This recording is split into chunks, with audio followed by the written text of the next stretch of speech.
My son's call came early in the morning, the kind of call that instantly tells you something is wrong. His voice was cheerful, rushed, almost breathless, and that alone made my stomach tighten. "Mom," he said, "I'm getting married tomorrow." For a moment, I didn't respond. Not because I wasn't happy for him, but because the words felt rushed, careless, as if they had been thrown at me without thought. Before I could ask a single question, he continued speaking, his tone light and dismissive in a way I had never heard before. "Oh, and by the way, I withdrew all the money from your bank accounts and sold the house. Everything's taken care of. You'll be fine. Bye." The line went dead. I sat there holding my phone, staring at the blank screen. Then something unexpected happened. I laughed. Not a soft laugh, not a nervous one, but a loud, almost uncontrollable laugh that echoed through my quiet kitchen. If anyone had seen me at that moment, they would have thought I had finally lost my mind. But the truth was simpler and far more dangerous. Derek had no idea what he had just done. My name is Margaret Thornton. I'm 62 years old, and I've spent 37 years building my life carefully, brick by brick. I raised my son alone after his father died when Derek was only 12. I worked 2 jobs, skipped vacations, wore the same winter coat for 10 years, and saved every dollar I could. I didn't do it for praise or gratitude. I did it because that's what mothers do. They protect. They provide. They endure. I lived a quiet life in suburban Ohio, in what Derek believed was my only home. A modest 2-bedroom house, neatly kept, mortgage-free, unremarkable. I worked part-time at the local library, enjoyed my routines, and believed foolishly that trust was something you could never regret giving to your own child. The first crack appeared 3 months before that phone call. Derek rang me one evening, his voice warm and concerned. He said he wanted to help me set up automatic bill payments. "You're getting older, Mom," he told me gently. "I don't want you to forget anything important." I hesitated, but then I reminded myself who he was. My son. My only child. The boy I had raised with everything I had. So I gave him limited access, telling myself it was just convenience, just support. 6 weeks later, he came to visit with his fiancée, Brittany. She was 26, sharp-eyed and confident in a way that immediately unsettled me. As they sat in my living room, her gaze drifted across the furniture, the walls, the small details of my life. "This house must be worth quite a bit now," she said casually. "Property values around here have really gone up." I told her plainly that it was my home, and I wasn't interested in selling. Derek laughed it off, but I saw something flicker in his eyes, something calculating, something unfamiliar. Then came the Sunday morning that changed everything. I logged into my bank account, coffee still warm in my hand, and watched my sense of security disappear. My savings, $127,000, were almost gone. My checking account was nearly empty.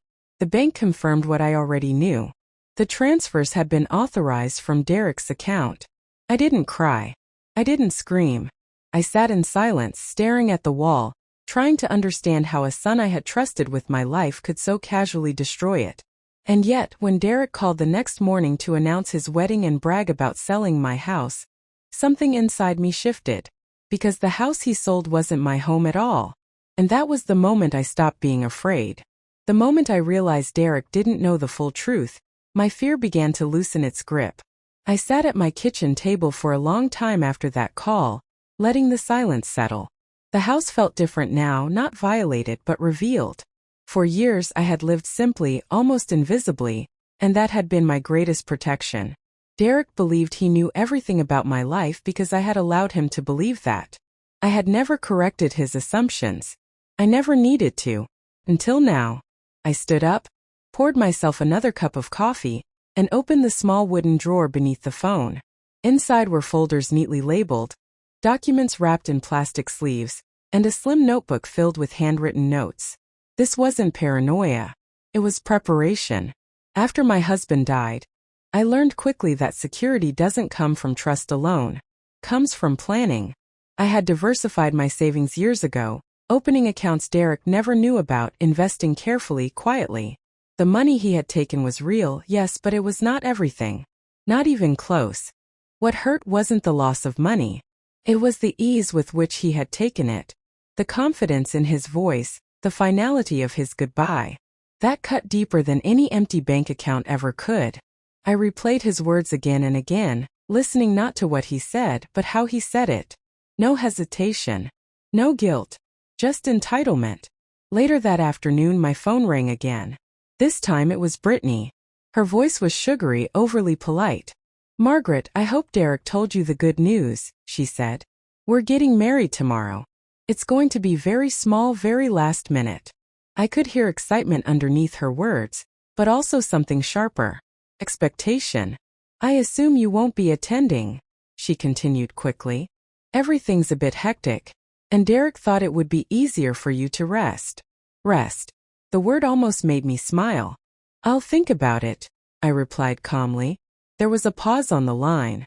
"Oh," she said, clearly not expecting that answer.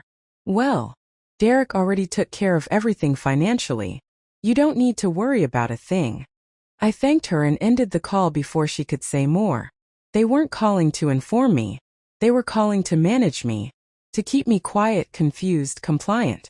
That evening, I drove past the house Derek believed he had sold. My house. Or at least the one he thought was mine. The lights were on, curtains drawn, everything exactly as it had been that morning. No new owners. No moving trucks. No signs of change. Derek had sold nothing. He had signed papers he didn't understand, trusting someone who didn't have the authority he assumed she did. And Brittany knew it. That realization settled heavily in my chest. I slept surprisingly well that night.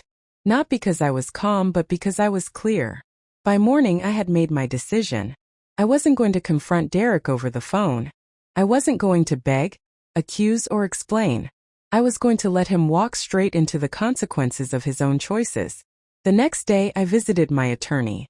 I hadn't needed him in years, but he remembered me immediately.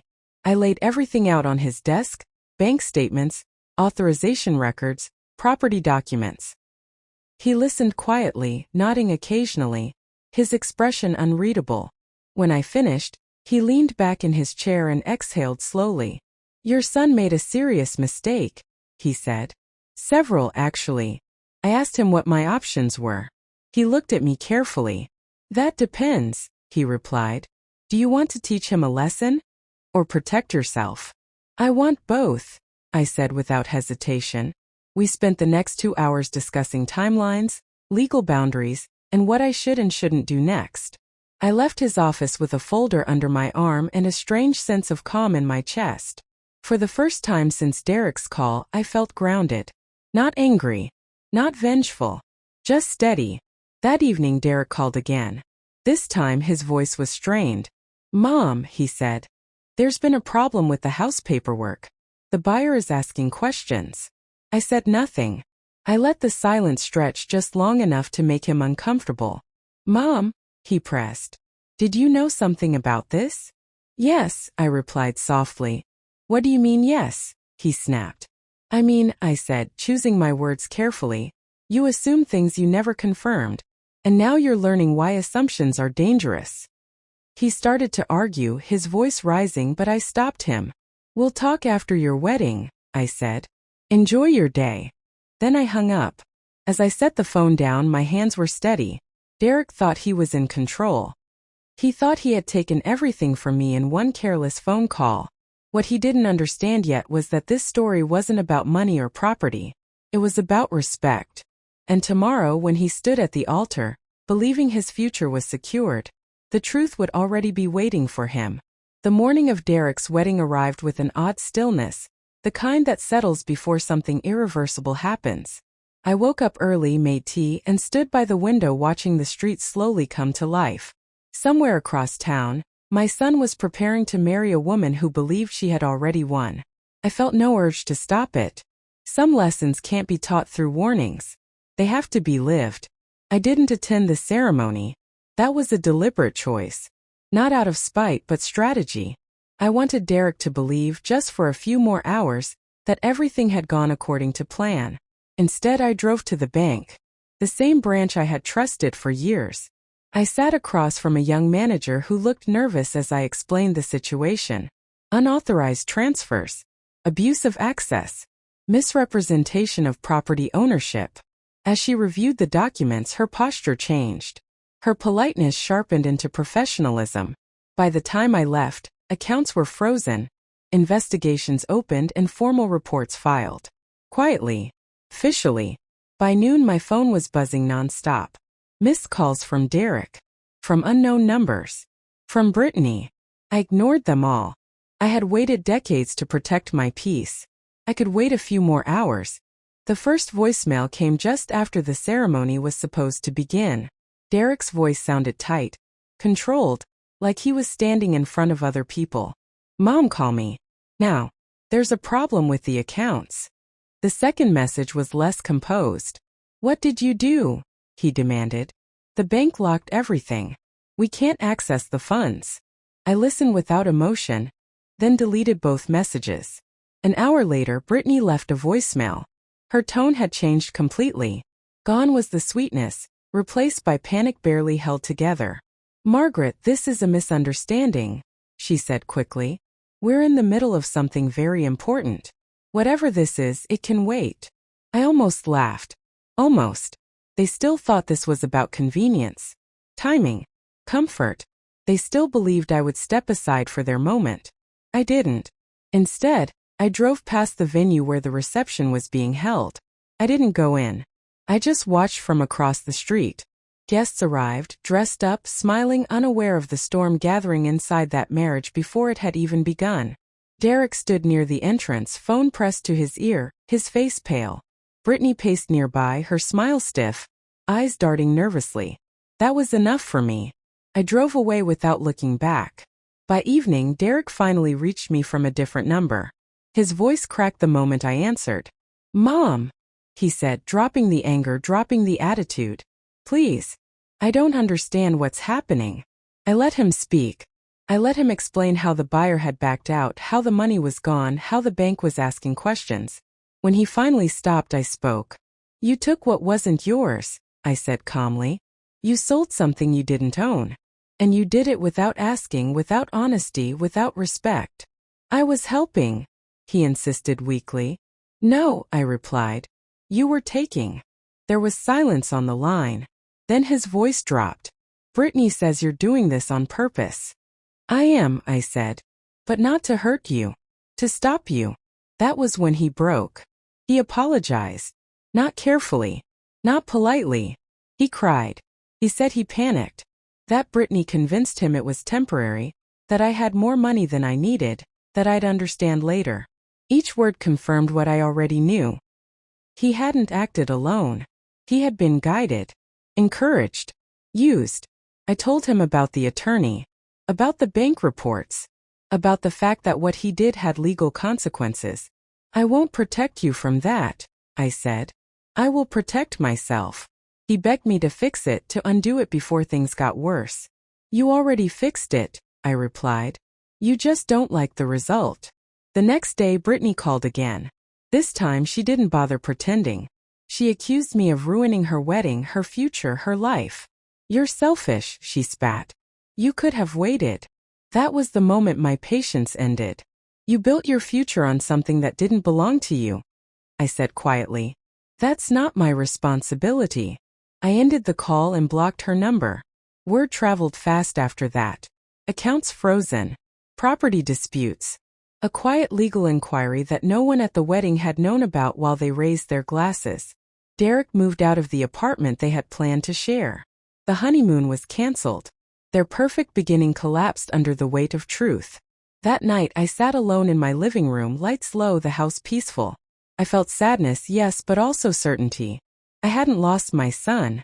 I had lost the illusion of who I thought he was. And sometimes that loss is the first step toward something real. The days after the wedding, fallout felt heavier than everything that had come before. When the chaos finally settled, what remained was not noise but silence. Derek didn't call. Brittany didn't try again. The house felt unusually still, as if it too was waiting to see what I would do next. I went through my routines anyway. Morning tea. A short walk. The radio playing softly in the background. Normalcy became my anchor. 3 days later, my attorney called. His tone was calm, professional. The bank investigation is moving quickly, he said. Your son cooperated. That helped. I asked him what that meant. He paused before answering. It means this may not turn criminal if restitution is made promptly. I closed my eyes, exhaling slowly. I didn't want Derek imprisoned. I wanted him accountable. There is a difference, and it matters. That afternoon, Derek showed up at my door. He looked smaller somehow, like the confidence he once wore had been stripped away. His shoulders were slumped, his eyes tired.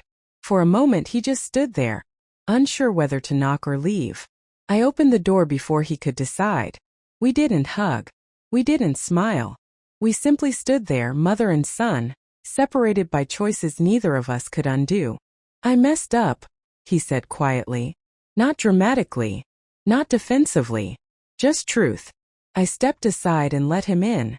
We sat at the kitchen table where he had once done homework, where I had packed his lunches, where I had believed trust was unbreakable. He told me everything. How Brittany pushed him to prove he was serious about marriage. How she said I had enough and wouldn't need it. How fear of losing her made him reckless. I listened without interrupting, my hands folded neatly in my lap. When he finished, I spoke carefully. Love doesn't require theft, I said. And loyalty doesn't ask you to betray your own mother. His eyes filled with tears, but I didn't rush to comfort him. This wasn't the moment for rescue. It was the moment for understanding. I told him what the consequences would be. Repayment. Legal oversight. Time. Trust, I said. Doesn't return just because you're sorry. He nodded, accepting that. For the first time since this began, I saw maturity trying to surface through the regret. He asked if Brittany could come speak with me. The question alone told me how deeply entangled he still was. No, I replied firmly. She doesn't get access to me anymore. He didn't argue. After Derek left, I sat alone and let myself feel everything I had been postponing. The sadness came first. Then grief. Not for the money or the house, but for the version of motherhood I had believed in. The idea that sacrifice guarantees respect. Doesn't. It only guarantees exhaustion if boundaries are never set. That realization hurt, but it also freed me. Over the next few weeks, restitution began. Money was returned slowly, carefully. Not all at once. Derek took a second job. He moved into a smaller place. He stopped asking for help and started offering it.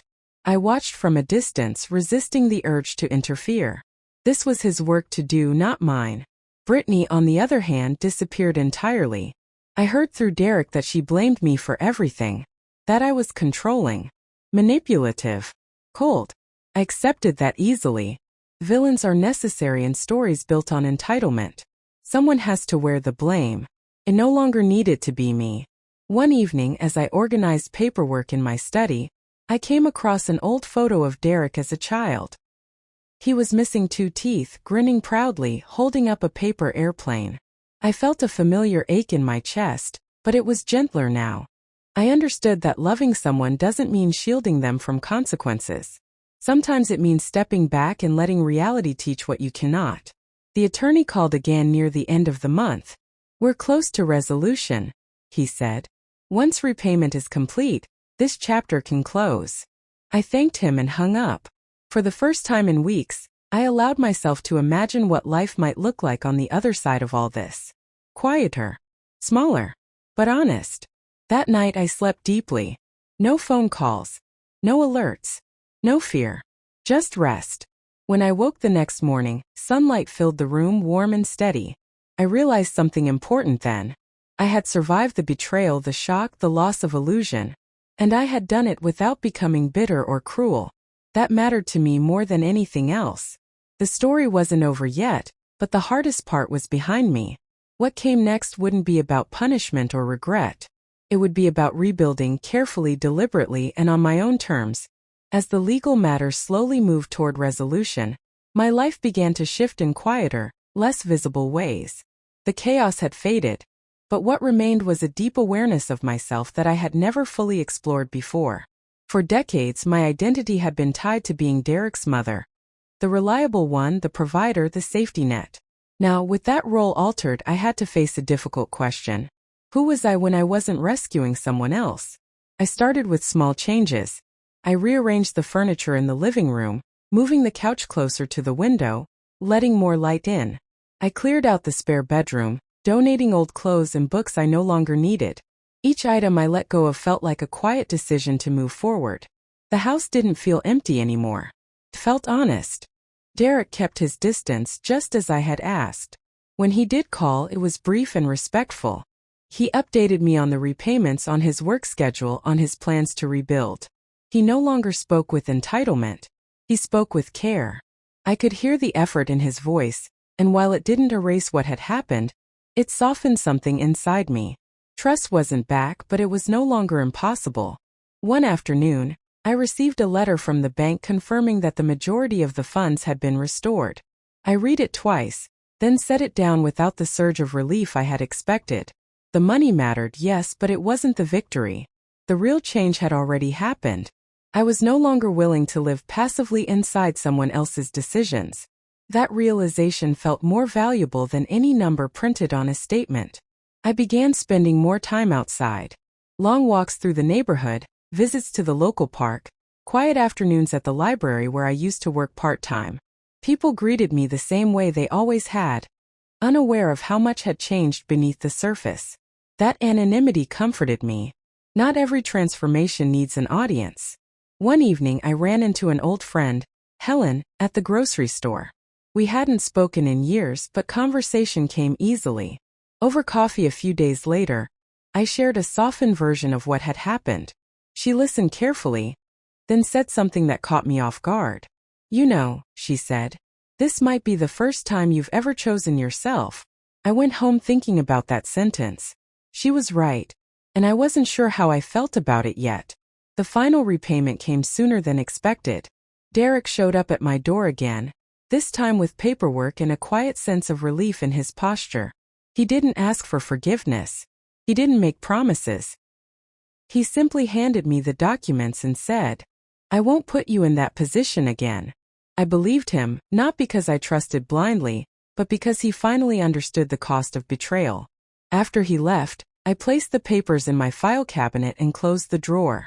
That sound, soft and final, felt like an ending. The legal chapter was complete. What remained was emotional work, and that kind can't be rushed. Weeks passed. Life settled into a steady rhythm. I began taking a short trip every month, nothing extravagant. Nearby towns, quiet inns, places where no one knew my name or my history. In those moments I felt something close to freedom. Not escape, but independence. I made decisions without consulting anyone.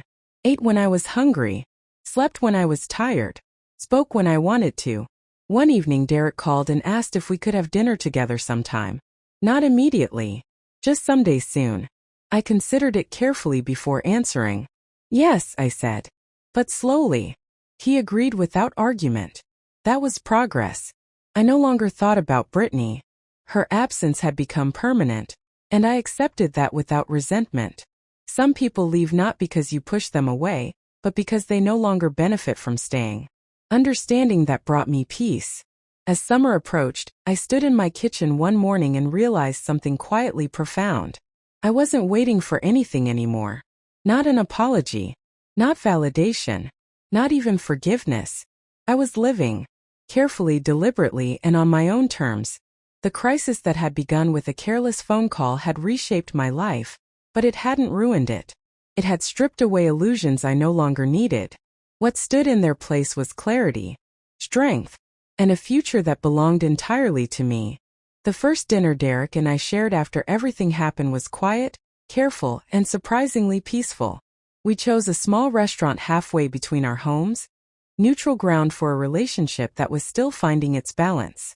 When he arrived, he didn't reach for a hug. He waited. I appreciated that. We sat across from each other, two adults now, no longer mother and child trapped in old roles. Conversation came slowly at first. He spoke about work, about how exhausting it was to rebuild from nothing. I spoke about my trips, the books I had been reading, the simple pleasures I had rediscovered. There was no tension, no accusation lingering in the air. Just honesty. When the food arrived, Derek finally looked at me and said, "I understand now why you did what you did." I nodded. That was enough. Understanding mattered more than apology at this stage. Over time, those dinners became occasional lunches, then brief visits. Always with boundaries. Always with respect. I no longer offered solutions to his problems. I listened, asked questions, and let him decide his own path. The change in our dynamic was subtle but powerful. He was learning accountability. I was learning restraint. Both were necessary. One afternoon months later, Derek told me he had started therapy. He said it without drama, without shame. I needed to understand why I let someone convince me that betraying you was acceptable, he admitted. Hearing that brought a quiet ache to my chest, but also relief. Healing doesn't always look like reconciliation. Sometimes it looks like responsibility taken seriously. As for me, my life had expanded in ways I hadn't anticipated. I joined a local writing group.